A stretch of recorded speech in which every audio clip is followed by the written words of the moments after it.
Aí que veio essa nota. Eu nem ia comentar de Bolsonaro hoje, eu falei, cara, eu quero muito falar esse dossiê aí pra mostrar pra vocês umas coisinhas que envolvem o nosso e tudo mais. Só que aí teve isso aqui, e teve as discussões aí em torno da direita, liberal. Eu falei, pô, não vai dar pra fugir disso daqui, porque tem muita similaridade que a gente comentou no vídeo ontem, não tem como dar esse break. Aí eu tô lendo, né? Final da noite. Não foi nem final da noite de ontem, eu só vi isso aqui ontem.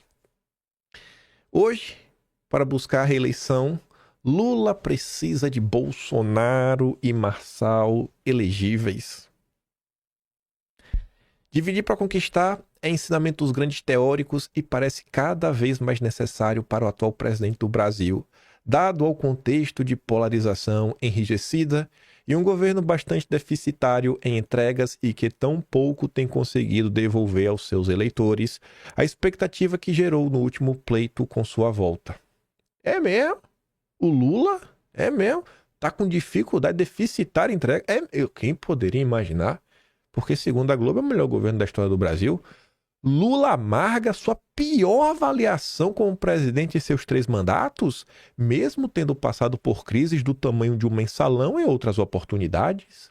O fato é que sua reeleição vai se tornando cada vez mais difícil.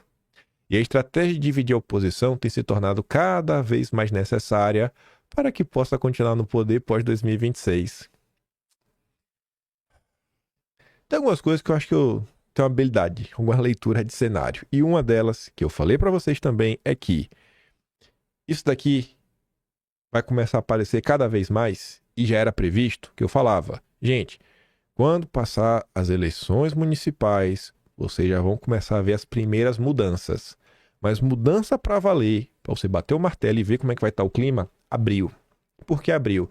Dá uns 2 meses aí, né? Fevereiro e março inteiro. Ali início de abril, fevereiro e março, para ver como é que vai ficar após a divisão de comissões na Câmara dos Deputados e no Senado. Acabou a legislação, acabou a eleição, presidente da Câmara, presidente do Senado, todo mundo ocupou seus espaços, mesa diretora, comissões, aí a gente vai ver.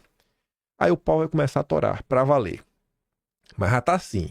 Eu acho que a situação pro Lula vai ficar assim insustentável, a não ser que ele ainda abra mais espaço no seu governo para a turminha do amor, a turma do establishment brasileiro, as elites nacionais.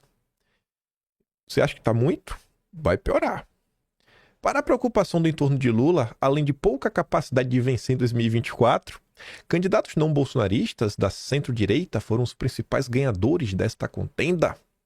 Nesse interim, enfrentar uma candidatura à direita que não carregue a pecha do bolsonarismo mais duro é o grande pesadelo para Lula. Com a inelegibilidade de Bolsonaro, nomes têm surgido a rodo para ocupar essa raia e todos têm potencial destrutivo, muitos maiores para Lula do que se enfrentar um adversário conhecido. Curioso que teve a pesquisa, né? Agora da Paraná, e o único que vence Lula é Bolsonaro. Curioso isso, curioso, né? É curioso. Eu sei que na hora da eleição muita coisa muda.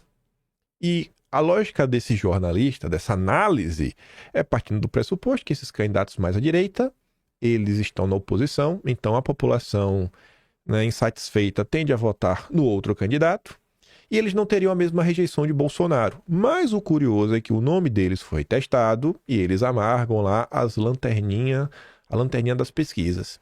Com a inelegibilidade de Bolsonaro, enfim, contra Bolsonaro o jogo é duro, mas é uma batalha de rejeições. Já contra os demais postulantes, a possibilidade de crescimento com rejeição mais diminuta, em função de terem níveis de conhecimento muito menores e espaço para a construção de imagem, o desafio ganha tons muito mais dramáticos. Fenômeno nacional, por sua participação na eleição paulistana, Pablo Marçal tem sido ventilado como player provável no jogo presidencial. Sua situação eleitoral depende dos desdobramentos jurídicos do processo que tenta caçar os seus direitos políticos. Não vai.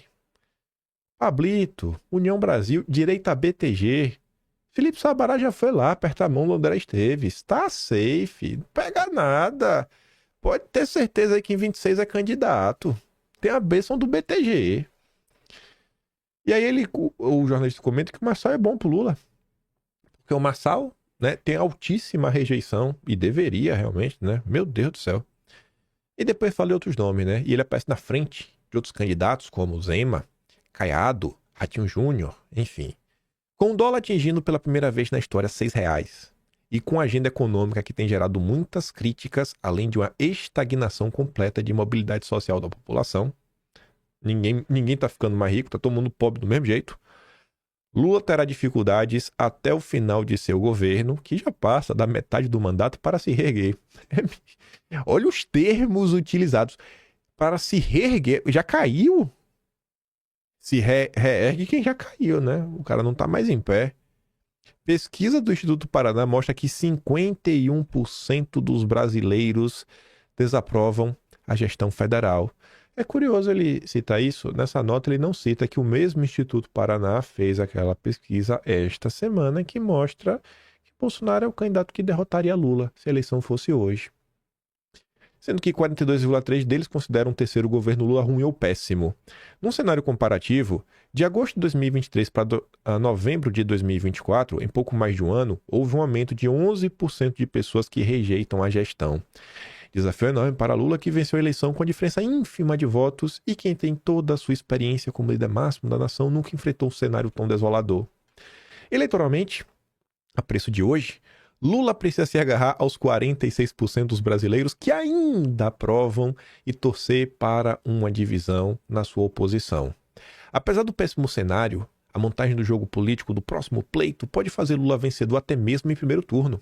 Uma divisão de direita entre Bolsonaro e Marçal, e com Lula conseguindo fazer aqueles que aprovam sua gestão darem um novo voto de confiança, o contexto vira positivo para Lula. Aí fala, né? Não, as denúncias de participação de Bolsonaro no golpe, isso, aquilo, outro, né?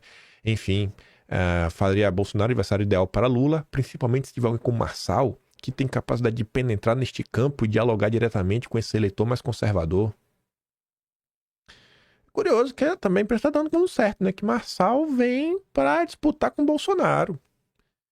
O lulismo e o bolsonarismo se retroalimentam, um precisa do outro para sobreviver. A força motriz do bolsonarismo é derrotar Lula e o PT, assim como a do lulismo é impedir a volta de Bolsonaro. Eu discordo disso daqui veementemente, mas para fazer uma certa ressalva, não falar que o jornalista está de todo errado, tem um ponto que eu falo para vocês, né? Que direita vocês querem ver nascer? Ou que movimento, né? O movimento que vocês se identificam? Para que lado você quer aquele caminho? Qual é a agenda? Qual é a agenda do seu movimento?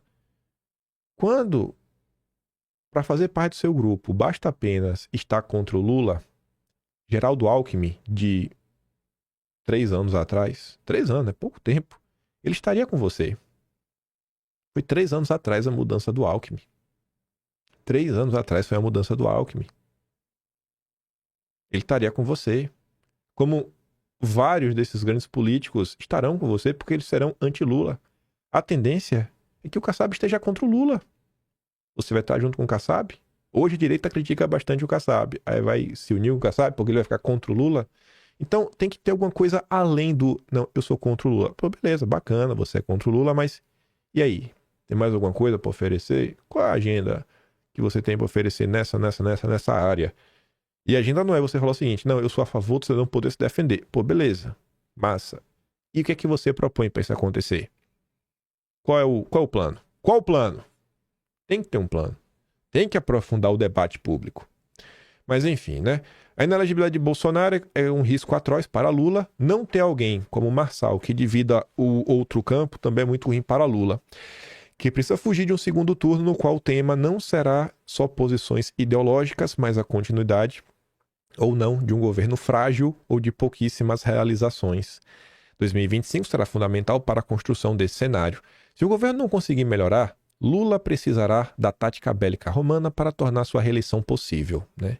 Idealizador de divisão para conquistar, Júlio César também ficou famoso por um jargão que coaduna com o momento. Enfim, a sorte esteja lançada.